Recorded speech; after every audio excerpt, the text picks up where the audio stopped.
I took an acid before this. Smart. Is that doping? Yeah, it's a performance enhancer. We piss test you after this, too.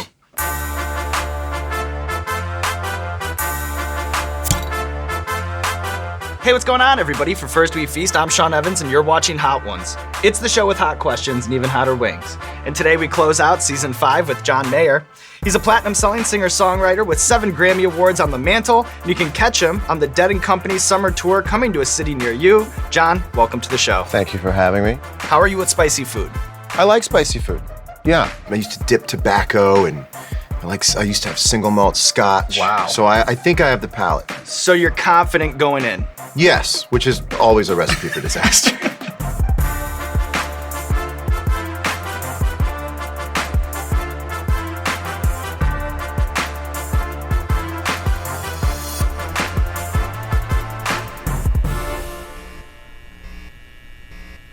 All right.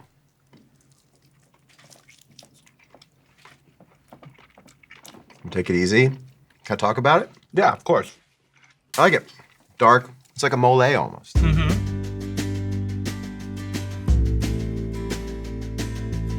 So there's a lot of lore surrounding the John Mayer songwriting process, and you've been very generous about pulling back the curtain on that, whether that's to the Berklee College of Music or to your fans on Twitter. How do you intellectualize the difference between your best songs and your most famous songs? Because it seems to be two distinct buckets to you.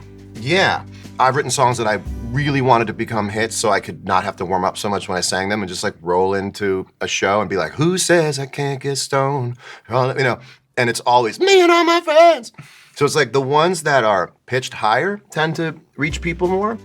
Then also I have this relationship with complexity and simplicity where like the more simple I think it is, the more reasonable it is for other people. And the more complex it is for me, the more fun I have with it. And so I guess it is a little bit of like a give and take with the audience where I'm like, this 120 chord monster is for me, this 4-chord thing is for the world. You know what I mean? Mm-hmm. But I would like to see the ones I like the most become the biggest. That would be fun. During a 2007 column that you wrote for Esquire, you wrote about the 6-4-1-5 chord progression being a way to hack or manufacture a hit. And I'm wondering from a music theory perspective, do you see any similar trends in 2018? Yes, there's a 1-4 happening right now.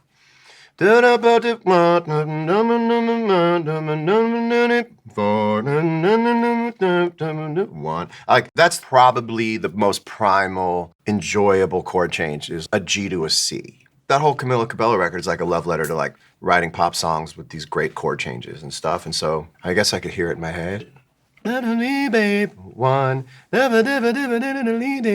5, minor 2. And then can you give me a band that people make fun of on the internet that you think deserves a lot more respect from a songwriting perspective? That's a great question. And whoever that band is, they deserve that I think about it a little longer. I mean, Nickelback is not as bad as the punishment they get. People ripping on Nickelback is like when your mom used to yell at your dad like, but too much. And you were like, I want to see him like get called out, but this is getting ridiculous. You know, I'd like to come in and equalize the Nickelback thing a little bit. Oh, Sheeran right now. Ed Sheeran, here's what happens, man. You go in a room, you try your best to write songs, and they come out really nice. They come out really good. And then what happens is they get to a point of success where the public feels like a market correction is due. Ed Sheeran is the official soundtrack to every Uber ride I've had in the last year. And that's not his fault. Like, Your Body is a Wonderland, for me, just a guy going in a room going like, here's something that might work. You know, I think we get tied to our songs a little bit more than we might deserve. You ask very good questions. So outside of making music, you've worn a lot of hats in your career, and I'm wondering of the following, which held the most weight for you? Columnist for Esquire, aspiring stand-up comedian, guest host of The Late Late Show. Aspiring stand-up comedian. The hardest thing to probably do that's not athletic is getting up on a stage and doing stand-up comedy. Even harder than that is having people already have an idea of who you are. That was a really, like a collision course thing for me. Was that are there gifs of people spitting up pieces of buffalo? Wow. Yeah, but that was a relatively mild situation. Okay, the good. little chicken thing that Good. peeked out at me. Good. I don't think anybody will even see. Good. So At the time, I was going through this thing where everybody was looking at me like a cad or a Lothario, womanizer, you know, in ascending orders of like hurt feelings to hear, you know. And I ended up kind of getting off stage going, it's too hard to even fail. Like, I'm not even allowed to fail the way that a stand-up should fail, because I'm willing to go through the failure. You know? And then working with Dave Chappelle, that's when I realized I am a comic in more of a passive way. And then Dave is interesting because he kind of has a foot in both worlds too. You know, as much as he's a comedy guy, he'll dabble in the music, and then same with you, as much as you're a music guy, you'll dabble in the comedy. It's like jamming, really. I mean, I've seen him be on stage before for 4 hours straight without an instrument, and he's not singing, but he's jamming. I don't quite understand how it works, but it happens, and it doesn't look out of place, you know? He in some ways is more musical than a lot of musicians out in the world now.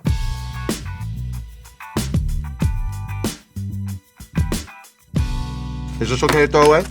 That's totally good. That qualifies.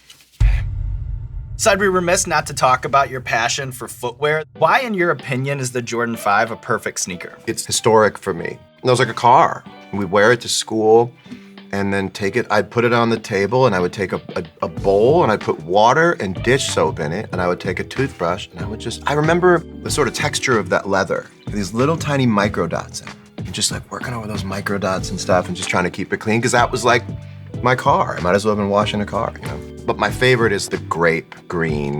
Getting funky with the colors. You like that's getting my funky with the colors. Do you have a favorite shoe to wear on stage? Prestos. What you're wearing today, I think. Yeah, I'm wearing the acronym Prestos with the matching Volt socks. Funky colors. Yeah. Errolson, who designs for Acronym, just like made maybe the best silhouette of a sneaker in a really, really long time. I feel like certain sneakers outlast their life cycle in terms of being hip, and you just can always wear them. And then, you know, people who are really into polo, they'll have these low-head meetups where maybe they'll trade or they'll show off their grails. Are there any similar meetups for Visvim heads? That's a good question. There's not. I wish there was. I'd actually legitimately like to build it.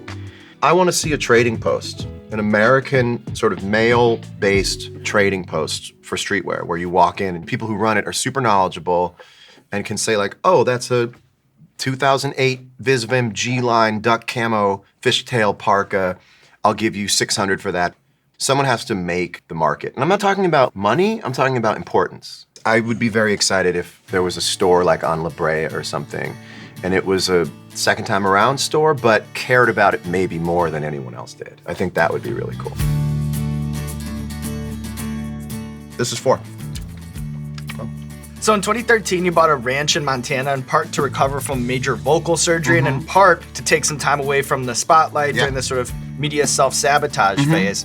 How were you embraced by the locals? Was it an open arms greeting, or were they a little bit resentful of another famous Hollywood dude seeking refuge in Big Sky Country? Right.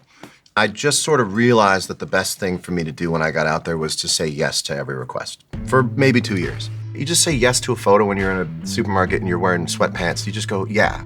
Maybe sort of like ideally what you want is then when someone else comes up to ask for a photo now, 4 other people go, leave them alone. You know what I mean? Because they got their photos. Did you do anything super Montana-like when you got out there? Did you buy a big truck? Did you build a doomsday bunker? Did you do anything super Montana? Along those lines, I knew that all eyes would be on me in terms of what equipment I had for things and what. So I mean, I could fly fish off my back deck, but I won't, because I'm the dude who will have the titanium rod and reel and get it stuck in a tree, and people will be like, "You're an idiot." You just don't want to be out there with the $6,000 rig, and not knowing what you're doing. Exactly. You know. Is there a regional food in Montana that you think more people should know about? Oh, elk. There's a little red state in me now. You know, I actually think it's good for a human being to understand both sides of that life. I mean, out in LA, everything is very cut and dry on the binary of like, we do that, we don't do that. But out there, it's like, you have to understand, like, my friend Jeremy will come over with a pile of elk that he gutted himself that day. And he shot the elk, and he brings the elk over, and it's fantastic, you know? I think it's really a cool way for me to see the world now, knowing that I live in both places.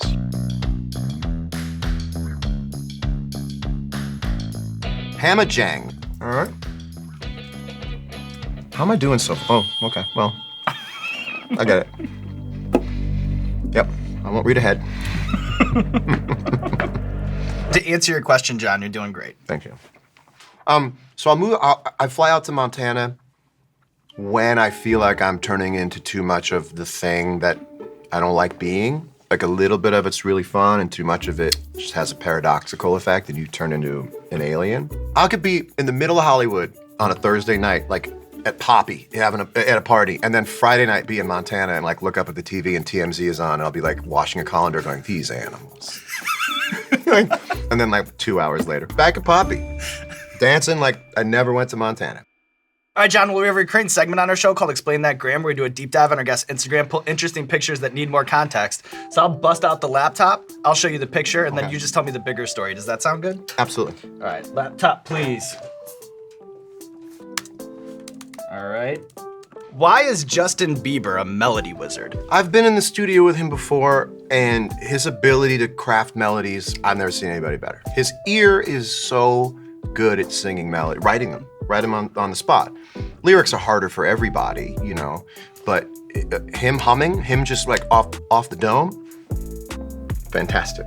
He's really, really, really, really good. And I care about him because when you're that gifted, the reality distortion around you is seeking to crush that gift. And you become a warrior, man. Like you become a warrior to try to figure it out and fight it out so that you can go on and make all these really, really important, great records. And he's made really great music. And I just look at it like, go, Justin, go. Like, if you can get through the reality distortion experiment so that you can then be leveled out at 37,000 feet and just make the greatest music you're meant to make, like that's important to me. That's important that really gifted people make it out of that gauntlet. Got a dog. How bad can it be? Lips tell part of the story too, don't they? They all hit you differently, you know? Maybe you have a lip situation, maybe you have a throat situation, you know? Lips is like the treble of it. The throat is like the bass note, and lips is like the up there, you know? Are you liking the song so far? Turn the bass up, man. So I once saw a video of you FaceTiming Hot Ones alum Shawn Mendes, Yes. and in it, you instantly bonded over how uncomfortable the Mercedes-Benz Viano is, which is what a lot of artists use when they're touring overseas, how they get around. I'm wondering, do you think that there's a degree to which musicians innately understand other musicians in a way that 100%. no one else does? 100%. Number one, there's all these things that happen to you that only other musicians can understand. We reach out to people when it's 4 a.m. and we haven't slept and we have to get up at 5 and now we just feel lost or the whole thing is rigged. We rely on each other, you know, and I have tethered other people to earth and other people have tethered me to earth going, you're almost done. You're like, you become like mission control for those people, you know, and people are mission control for me. Dawson's hot sauce.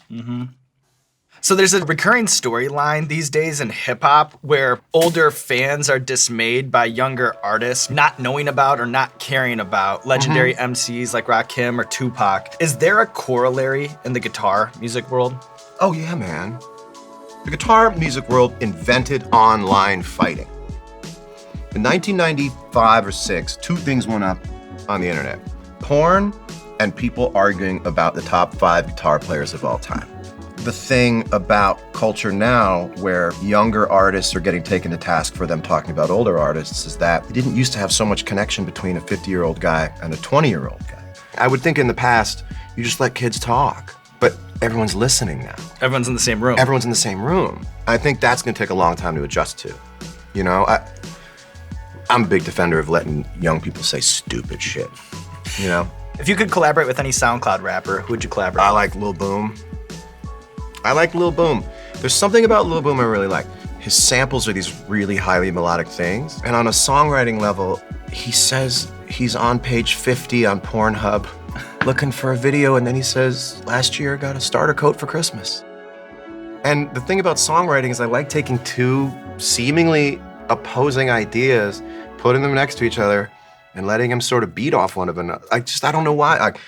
Scrolling page 50 on Pornhub.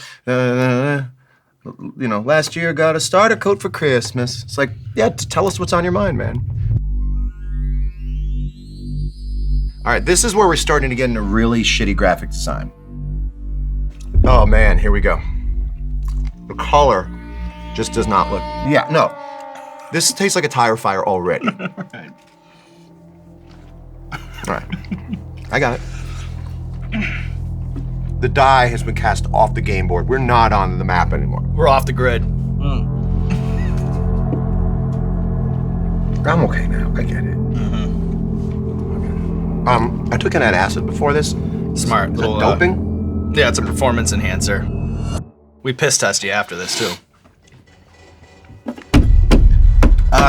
I think that is someone's piss test. I think that's Khaled's piss test.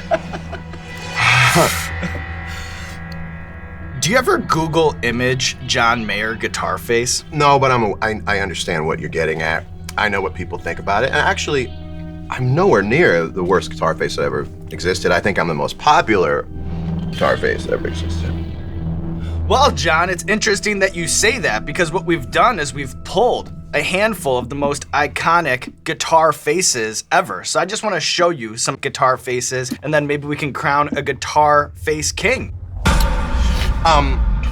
By the way, I have a lot of experience with being highly uncomfortable in these situations with like first dates and like, so my ability to connect with you right now, I've been here before.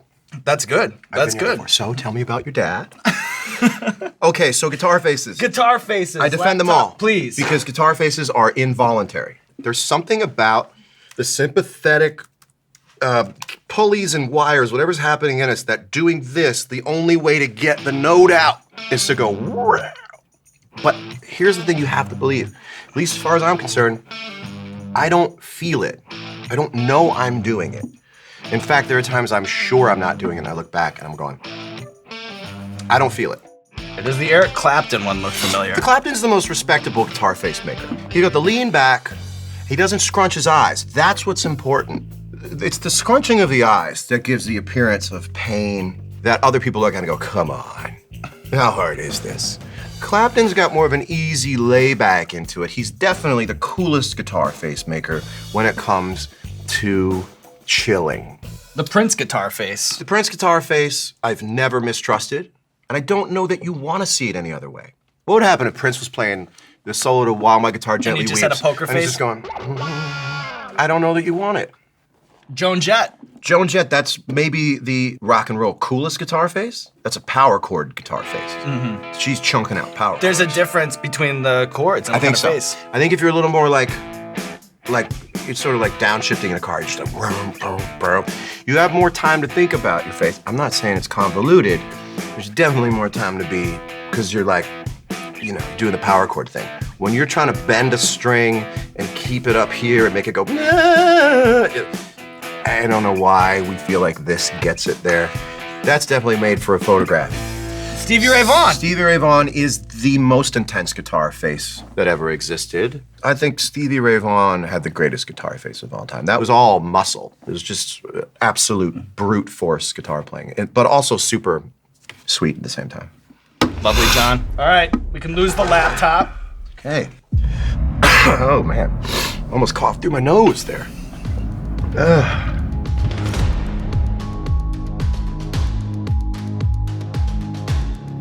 It starts to affect memory. It does start to affect, I'll say that.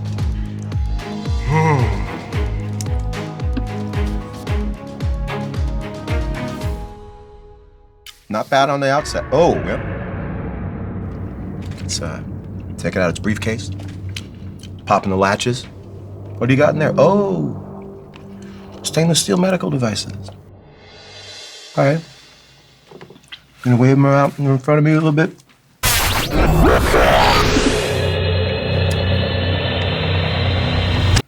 What's the rest of my day like after this? So What can I expect? wherever you are right now, you're in the eye of the storm. Okay. You're going to be better from here. Got it. 2 bites will do it. I'll do it. So John, you're a man of many talents, but I think right up there with the guitar playing is your ability to make observations about food. Did you receive any blowback from this tweet? Peanut M&Ms are plain M&Ms are sensational. Yes. It was a real divisive thing to say because there's some real peanut M&M aficionados out there.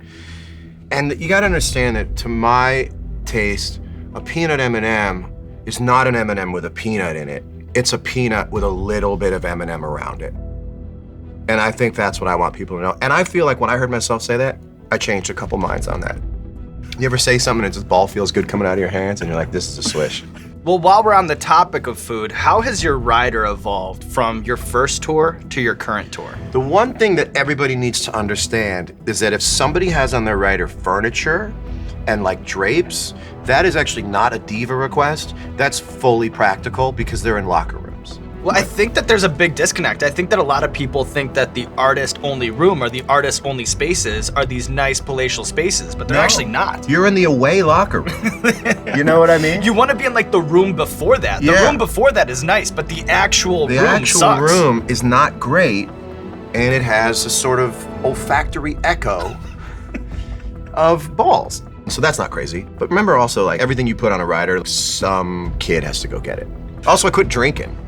And riders are just a way to get free booze, you know. Probably not free, but. All right, John. Okay.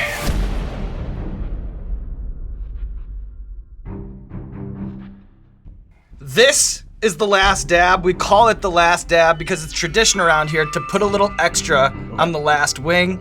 You don't have to. Holy shit. If you don't want to. It's volcanic. Behind everything you do and say is this little quiet implication, don't be a pussy. Your email address should be Sean, don'tbeapussy@hotOnes.com. Dom, can we change that domain? It's in everything you do. It's in every move you make, don't be a pussy. There it is. Is that the That's good. Okay. That's good. That's good. Expect a lot of GERD tonight laying in bed. It's a silent reflux. I'm 40 now, so I have GERD, you know. I have a medicinal pillow. You do? I have a medicinal pillow. Ladies love it. I taste lime. All right, John Mayer. Well, here we are at the top of Spice Mountain. Just one more obstacle. And like today's meal, it's an obstacle that we're going to take on together. What's that? Somebody hit me with the ukuleles. It's a song off. Here you go, John. So what I'm going to do is I'm gonna sing you a little song about hot sauce right off the top of the dome. And then if you'd like, you can return the favor with a serenade, and then we'll just send the people off on season 5 for good. Does that sound good, John? Mm-hmm. All right, so I was actually inspired by one of your pieces when I wrote this one, okay? Bitter heat, these wings will be the death of me. I don't want to, but I need to. It's Death Wings and an interview at the same damn time. You see, an interview should never hurt this bad. Ate to bomb on chicken wings, and now I'm feeling sad. One drop at a time, that's what the bottle says. Mad Dog says feel alive, so why am I feeling dead? You've been generally warned, that's what the disclaimer says. And now my butthole's on fire, this is an emergency. Hot wings. I thought it was fantastic. How much is that gonna cost? To clear? Yeah. I don't know. Do you think if we parody it, we'll be okay? I think you're okay with parody laws. That's what I think I am. You just say, this ain't bittersweet. This ain't bittersweet. It totally was not inspired by bittersweet. This ain't ukulele. This ain't you and me singing merrily. This is you and me eating scarily.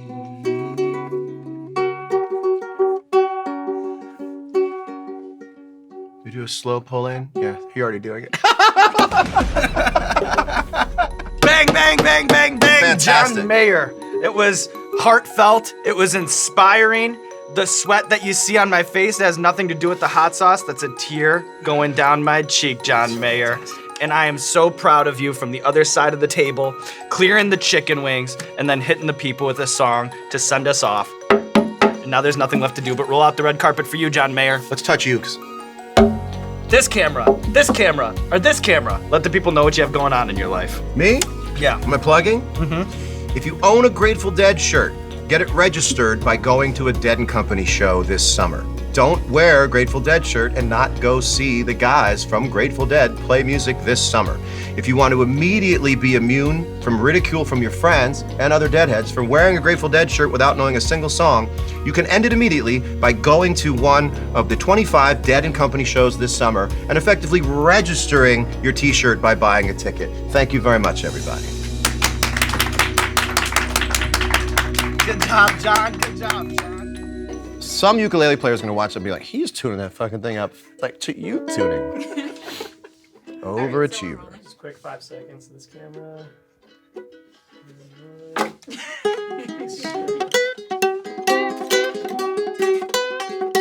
Oh wait, guitar face.